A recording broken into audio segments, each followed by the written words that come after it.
Hello વિદ્યાર્થી મિત્રો, આપણે લાસ્ટ લેક્ચરમાં શાના વિશે અભ્યાસ કર્યો હતો? આપણે જે લાસ્ટ લેક્ચરની અંદર જોયું હતું ક્લોનિંગ જગ્યાઓ વિશે, બરોબર?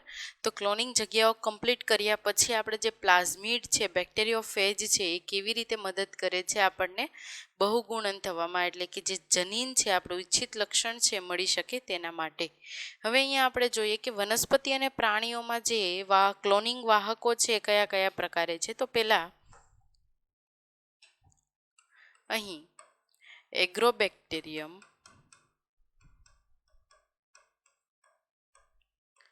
ટ્યુમિફિશિયન્સ,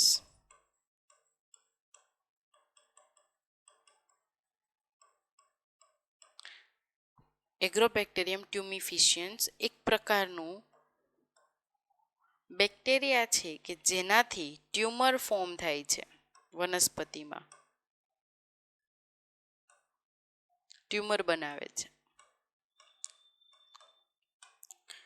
અહીં એ જ બેક્ટેરિયાનો ઉપયોગ કરીને, એટલે કે એના જ પ્લાઝમિડનો ઉપયોગ કરીને આપણે એનું ટીઆઈ પ્લાઝમિડ કહીએ છીએ. આ ટીઆઈ પ્લાઝમિડને આપણે પુનઃસંયોજિત ડીએનએ ટેકનોલોજીની મદદથી આપણે એને રોગ મુક્ત બનાવ્યું છે. એટલે કે હવે ટ્યુમર એ ફોર્મ કરતું નથી. આ છે ટીઆઈ પ્લાઝમિડ. હવે વાત કરીએ આપણે સેકન્ડ કે રિટ્રોવાયરસની.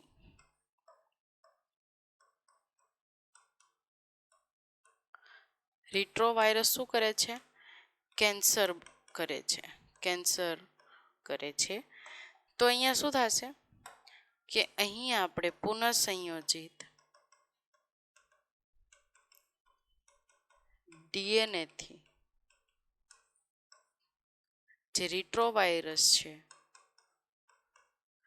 એને અટકાવી શકીએ. સમજ પડી? એટલે જે અહીંયા આપણે યુઝ કરીએ છીએ, અહીંયા શું છે? ટીઆઈ પ્લાઝમિડ છે વનસ્પતિની અંદર, ને અહીંયા મનુષ્યની વાત કરી છે. એટલે કે એ શું કરે છે? કોઝ કરે છે, કેન્સર કોઝ કરે છે. ત્યારબાદ હવે આપણે વાત કરીશું હરીફ, એટલે કે સક્ષમ યજમાનની. કોમ્પિટન્ટ.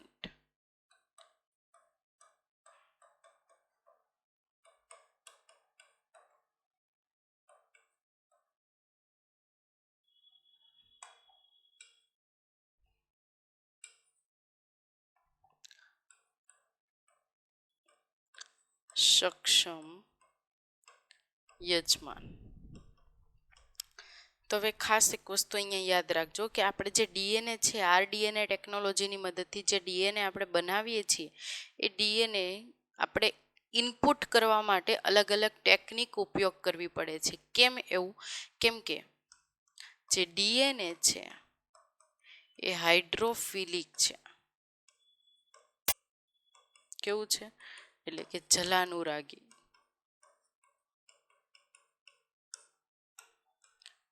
ઓકે, હાઇડ્રોફિલિક હોવાના લીધે એ જલ્દી આપણે જે કોષ દિવાલ છે એની અંદર જઈ શકશે.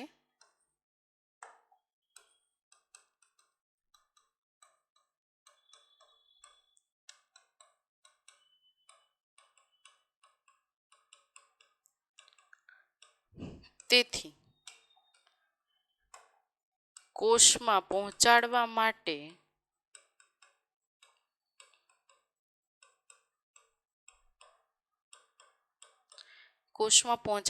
આપણે અલગ અલગ પદ્ધતિઓનો ઉપયોગ કરીએ છીએ.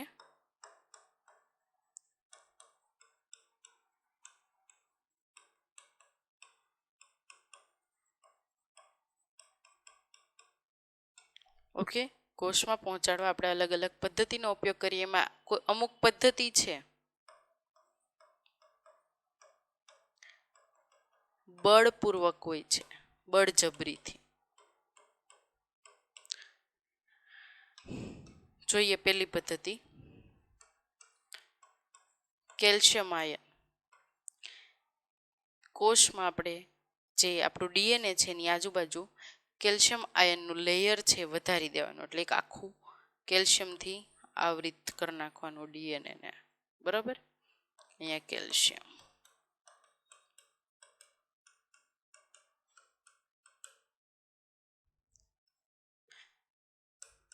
પછી શું થશે? કોષ છિદ્રમાંથી એ પસાર થઈ શકશે. ઓકે, કોષ છિદ્રમાંથી એ પસાર થઈ શકશે. આપેલું હતું. હવે આપણે વાત કરીએ બીજું, મેદસ્વીકરણ, જેને લિપોઝોમ કહેવામાં આવે છે. ડીએનએ ને ચરબીથી એટલે કે લિપિડથી આવૃત કરી નાખો.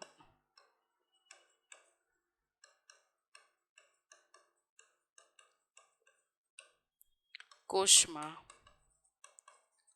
પ્રવેશ કરાવવાનો. ક્લિયર?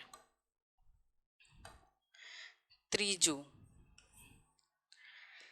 જે છે એ હીટ શોક ટ્રીટમેન્ટ. એને શું કહેવાય છે? હીટ શોક ટ્રીટમેન્ટ. અહીંયા શું થાય છે?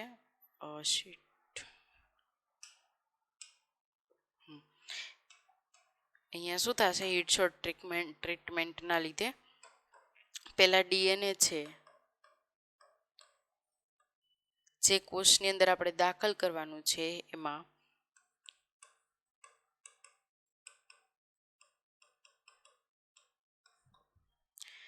અને સાથે આ બેને સાથે પેલા ઠંડા તાપમાને મૂકવાનું, પછી 40 થી 42 ડિગ્રીના તાપમાને રાખવાનું.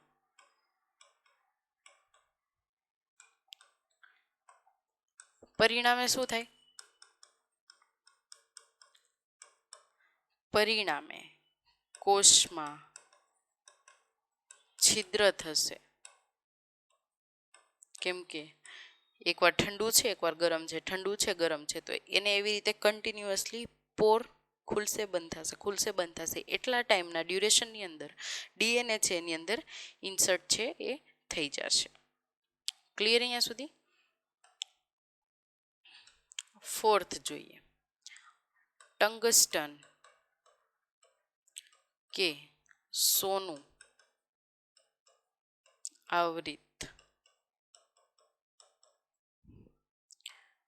ટંગસ્ટન કે સોનાથી આવૃત ડીએનએ છે એને અતિ વેગથી, અતિ તીવ્ર વેગથી કોષ પર મારો કરવાનો. સમજ પડે છે? અતિ તીવ્ર વેગથી કોષ ઉપર એનો મારો કરવાનો.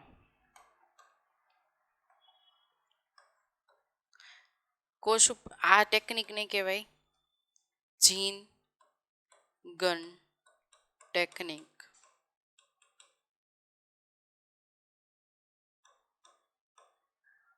ઓકે, આ ટેકનિકને શું કહેવાય છે? જીન ગન ટેકનિક કહેવામાં આવે છે. ત્યારબાદ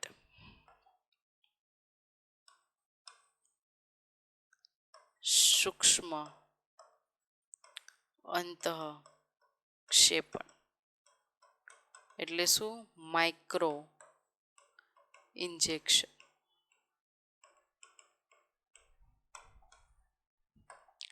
માઇક્રોસ્કોપની અંદર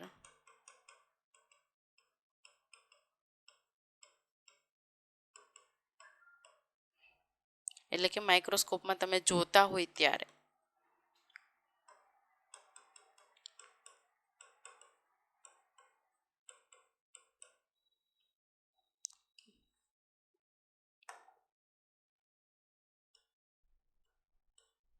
ઓકે, માઇક્રોસ્કોપમાં તમે જોતા હોય ત્યારે આ છે નીડલ એની 0.2 માઇક્રોમીટર સાઇઝની નીડલ છે. અહીંયા કોષ છે તો કોષ ઇન્જેક્શનથી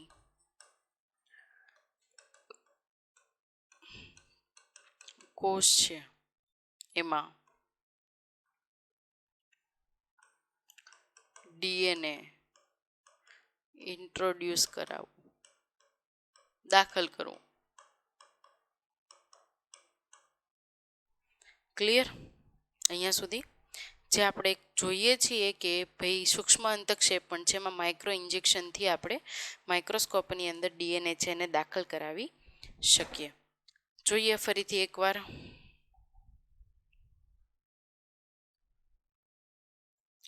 એગ્રોબેક્ટેરિયમ જે ટ્યુમિફિશિયન્સ છે ટ્યુમર બનાવે છે, પણ એ ટીઆઈ પ્લાઝમિડ આપણે યુઝ કરવા માંડ્યા એટલે એ રોગ મુક્ત થઈ ગઈ. એટલે ટીઆઈ પ્લાઝમિડ એની અંદર હોય છે પણ એ રોગ કરતું નથી. રિટ્રોવાયરસની જો વાત કરું તો કેન્સર કોઝ કરે છે. પુનઃસંયોજિત ડીએનએની અંદર થી જે રિટ્રોવાયરસ છે આપણે એને રિમૂવ કરી શકીએ છીએ, એને અટકાવી શકીએ છીએ ગ્રોથ થતો. હોસ્ટ કમ્પિનન્ટ એટલે કે સક્ષમ યજમાન. અહીંયાથી એક નવો ટોપિક ચાલુ થાય છે. સક્ષમ યજમાન એનો મતલબ શું થાય છે કે ડીએનએ છે એ હાઇડ્રોફિલિક છે, જાણીએ છીએ, એટલે જલાનુરાગી છે, એટલે કોષ દિવાલમાં એ જઈ શકશે નહીં. અને પ્લસ એની ઉપર શું કયો ચાર્જ છે? નેગેટિવ ચાર્જ છે. કોષમાં પહોંચાડવા માટે આપણે એને અલગ અલગ ટેકનિકનો આપણે ઉપયોગ કરીએ છીએ. બળજબરીથી આપણે એને કોષની અંદર દાખલ કરાવીએ છીએ. તો એવું છે કેલ્શિયમ, પહેલી ટેકનિક છે કઈ છે? કેલ્શિયમ. કેલ્શિયમથી આવૃત જે ડીએનએ છે એને આપણે કોષ છિદ્રમાંથી પસાર કરીએ છીએ. બીજું છે મેદસ્વીકરણ. મેદસ્વીકરણ એટલે શું? લિપોઝોમ. લિપોઝોમની અંદર શું કરવામાં આવે છે કે ડીએનએને ચરબીથી આવૃત કરવામાં આવે છે કોષમાં પ્રવેશ કરાવવા માટે. પછી છે હીટ શોક ટ્રીટમેન્ટ. હીટ શોક ટ્રીટમેન્ટની અંદર શું કરવામાં આવે છે? જે ડીએનએ છે એ યજમાન કોષોને, ડીએનએ અને યજમાન કોષોને જોડે ઠંડા તાપમાને મૂકવામાં આવે છે. પછી ફરીથી 40 to 42 સેલ્સિયસ સુધી રાખવામાં આવે છે. પરિણામે કોષ જે છે કોષ દિવાલની અંદર છિદ્ર થશે ને એમાં જ ડીએનએ છે એ દાખલ થઈ જશે. પછી છે ટંગસ્ટન કે સોનાથી આવૃત જે ડીએનએ છે ને અતિ તીવ્ર વેગથી કોષ ઉપર એનો મારો કરવામાં આવે છે. જે ટેકનિકને કહેવાય છે જીન ગન ટેકનિક. પછી છે સૂક્ષ્મ અંતક્ષેપણ એટલે કે માઇક્રો ઇન્જેક્શન. એટલે માઇક્રોસ્કોપની હેઠળ આપણે જે ઇન્જેક્શન થ્રુ આપણે કોષની અંદર ડીએનએ છે એને દાખલ કરાવવામાં આવે છે. હવે આપણે જોઈએ પુનઃસંયોજિત ડીએનએની ક્રિયાવિધિ.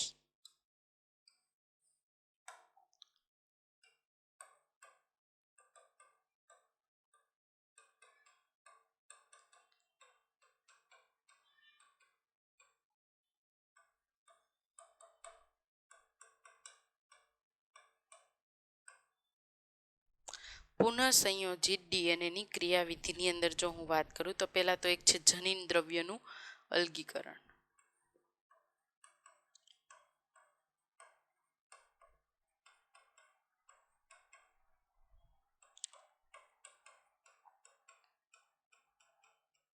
એટલે મારે જે ડીએનએ જે મારે જોઈએ છે પ્યોર ફોર્મની અંદર હોવો જોઈએ, રાઈટ? એટલે દાતા ડીએનએ જે છે એ કેવો હોવો જોઈએ? પ્યોર ફોર્મમાં. પણ થાય છે શું? તમે જ્યારે આઇસોલેશન કરો ડીએનએનું,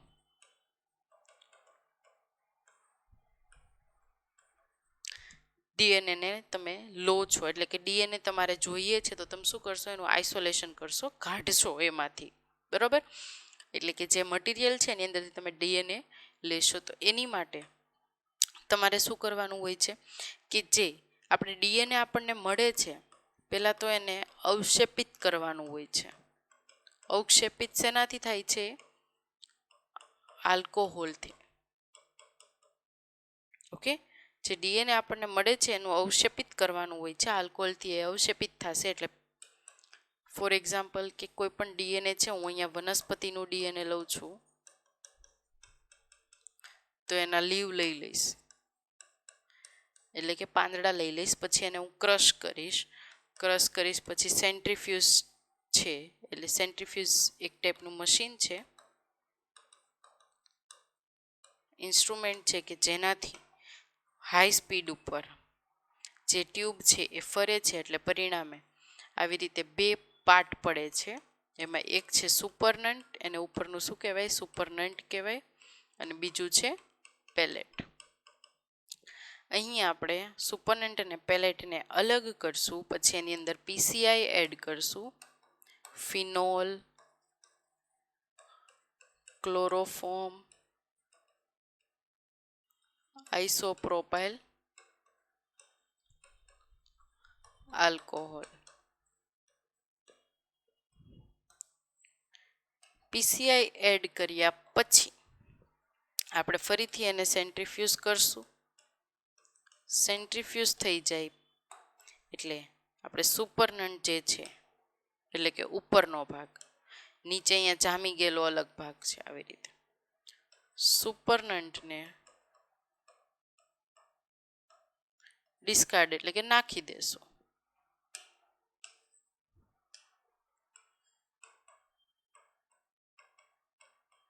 અને પેલેટને રાખશું.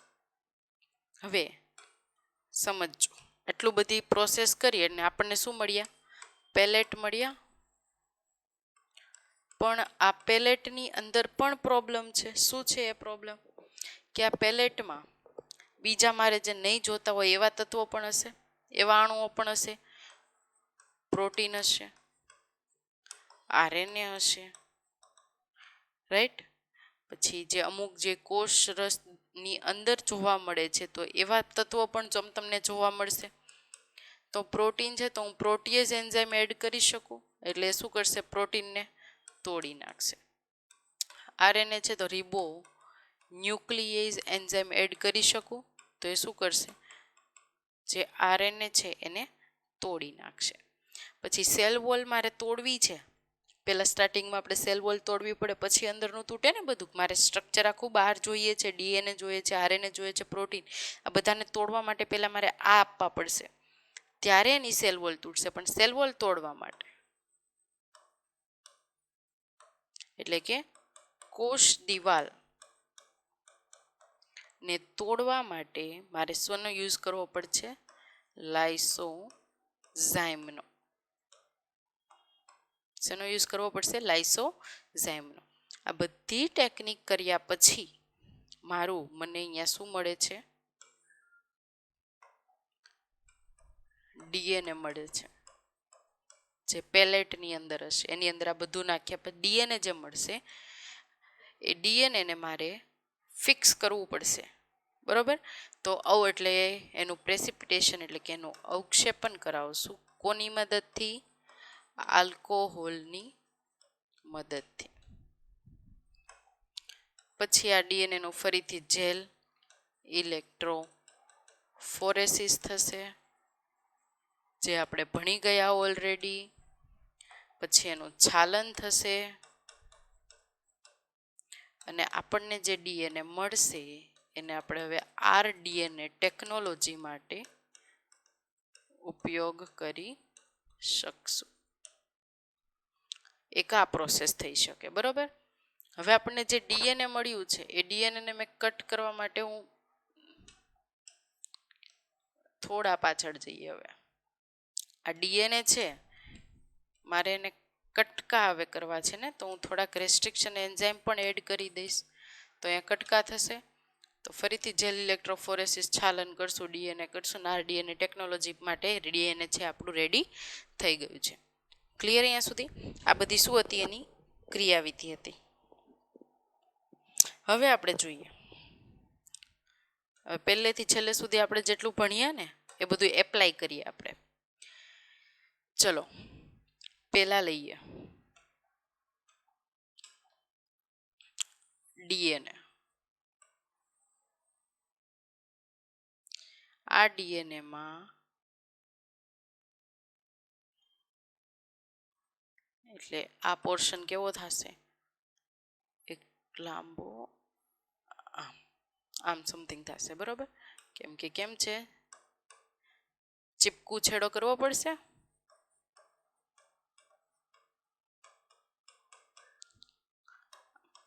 પ્લાઝમિડ ડીએનએ માંથી મારે જે જોઈએ છે એટલે મારે આ વાહક તરીકે લેવું છે.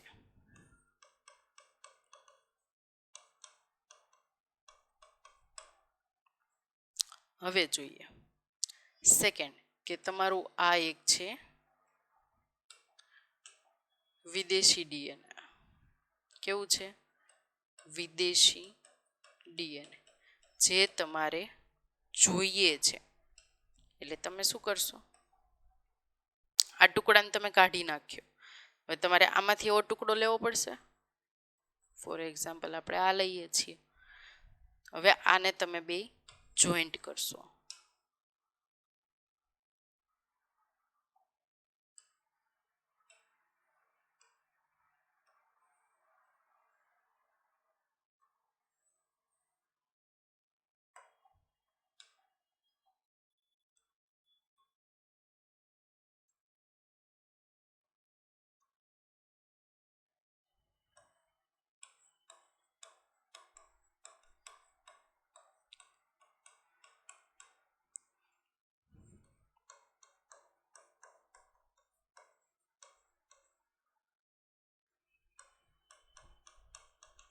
Plasmid vector.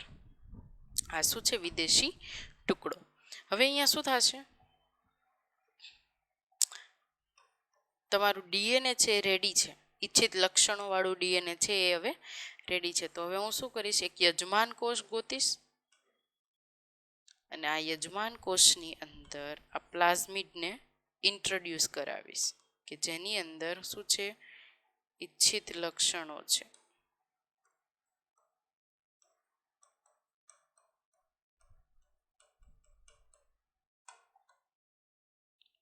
હવે આ જે છે એ પ્રજનન કરશે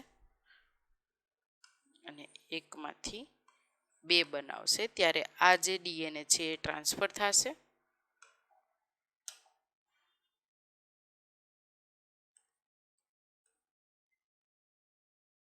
ક્લિયર?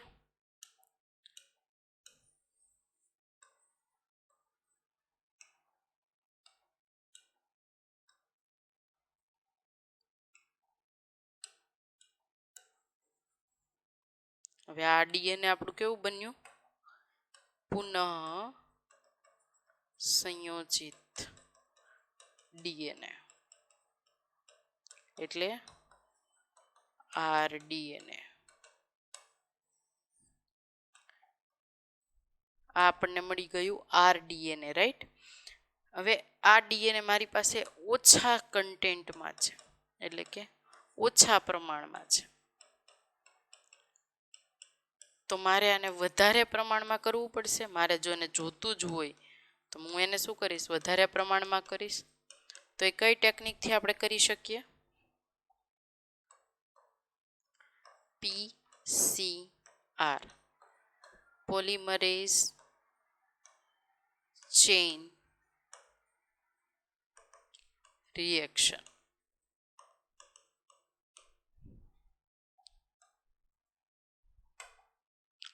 પોલિમરેઝ ચેઇન રિએક્શનનો મતલબ શું થશે? બહુગુણ કરાવું.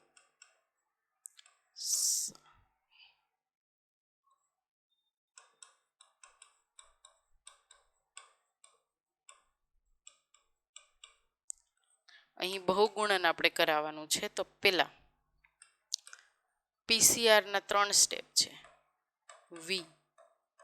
નૈસર્ગીકરણ, બીજું છે તાપમાનુષિત પ્રાઇમર. સમજ પડી? પીસીઆરના 3 સ્ટેપ છે કે પેલું જ આપણે કહીએ છીએ વિનૈસર્ગીકરણ, બીજું છે આપણે તાપમાનુષિત પ્રાઇમર, પછી ત્રીજું છે વિસ્તૃતીકરણ.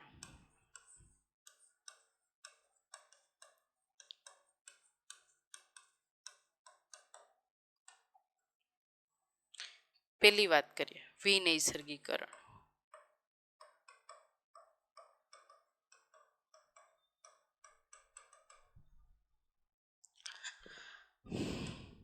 અહીં શું કરવામાં આવે છે?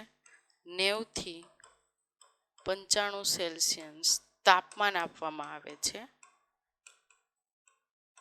પરિણામે શું થાય છે કે જે બે ડીએનએ શૃંખલા વચ્ચે જે આ હાઇડ્રોજન બોન્ડ હોય છે એ હાઇડ્રોજન બોન્ડ છે એ તૂટી જાય. સમજ પડી? એટલે પેલું છે હાઇડ્રોજન બંધ છે તૂટી જશે. બીજું આપણે જોઈએ તાપમાનું શીત પ્રાઇમર. હવે જે આપણને શૃંખલા મળી છે અલગ અલગ છે બે. આ શૃંખલાને હું 60 થી 65 ટેમ્પરેચર ઉપર પહેલા તો પ્રાઇમર અટેચ કરીશ. પ્રાઇમર કોને કહેવાય? શોર્ટ ઓલિગો ન્યુક્લિયોટાઇડ, જેને આપણે શું કહીએ છીએ? પ્રાઇમર એટલે નાઇટ્રોજનિયસ બેઝ.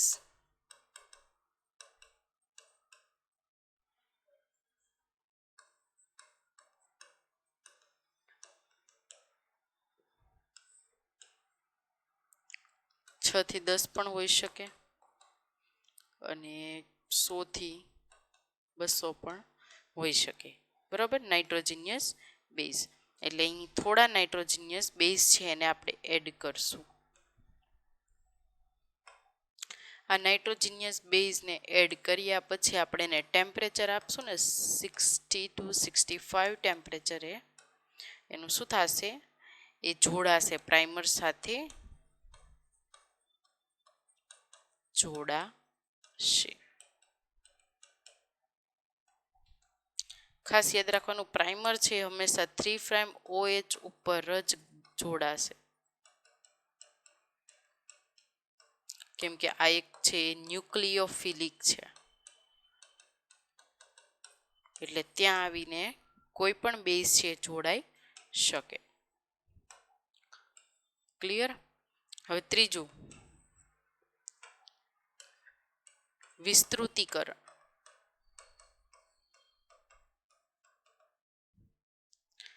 વિસ્તૃતીકરણની અંદર શું? ટેક પોલિમરેઝ એડ કરશું. જે ડીએનએ જોડે પ્રાઇમર જોડાયેલું છે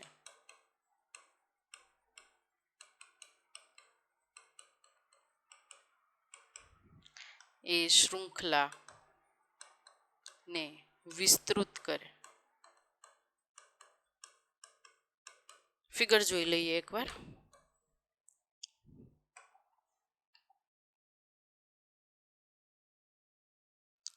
પહેલો સ્ટેપ લઈ લઉં છું, વી નૈસર્ગીકરણ એટલે રિવાઇન્ડ પણ થઈ જાય. આવી રીતે આખું ડીએનએ છે, રાઈટ? 5 3 3 5 90 to 95 સેલ્સિયસ આપવામાં આવે એટલે ડીએનએ છે આવી રીતે તૂટશે. 5 3 5 3 આ થયો પહેલો સ્ટેપ. હવે જોઈએ બીજો સ્ટેપ. બીજા સ્ટેપની અંદર શું? બીજા સ્ટેપમાં આપણે શું કીધું? તાપાનું શીત પ્રાઇમર.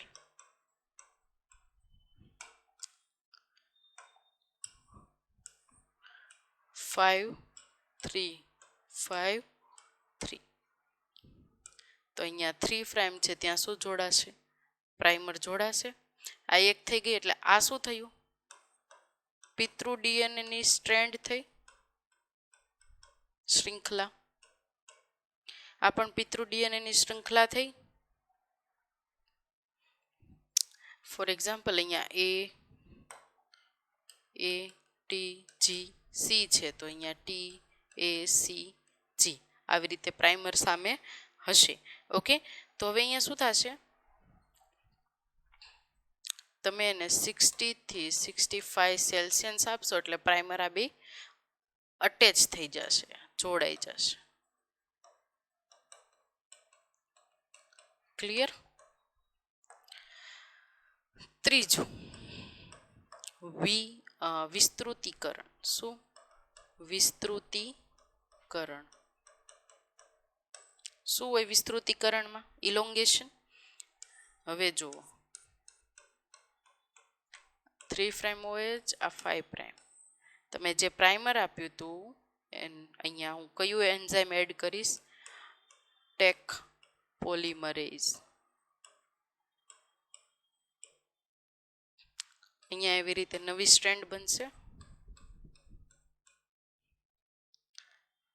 5 5 3 5 3 3. ઓકે, 30 સાયકલ ચાલે 1 બિલિયન DNA છે એ બને. ક્લિયર અહીંયા સુધી? આ પદ્ધતિ આપનાર સાયન્ટિસ્ટનું નામ કેરી મુલિસ.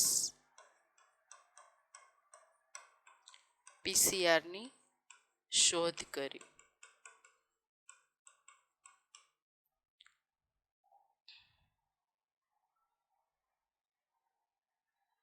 ખાસ યાદ રાખજો 90 થી 95 સેલ્સિયસ ઉપર DNA છે ને હાઇડ્રોજન બંધ તૂટશે અને 60 થી 65 સેલ્સિયસ ઉપર છે જે પ્રાઇમર છે ત્યાં અટેચ થશે. વિસ્તૃતીકરણ થશે ટેક પોલિમરેઝ એન્ઝાઇમથી અને જે વિસ્તૃતીકરણ થયા પછી બે નવી સ્ટ્રેન્ડ છે આવી રીતે બનશે. ક્લિયર અહીંયા સુધી? અહીંયા સુધી આપણે રાખીએ છીએ. નેક્સ્ટ લેક્ચરની અંદર આપણે શાના વિશે વાત કરીશું કે જે હવે આગળ કંઈક ટેકનિક છે એનો ઉપયોગ કરીએ છીએ, ક્લોનિંગ છે અને કેવી રીતે આની નીપજ છે એ મેળવીએ છીએ. Thank you.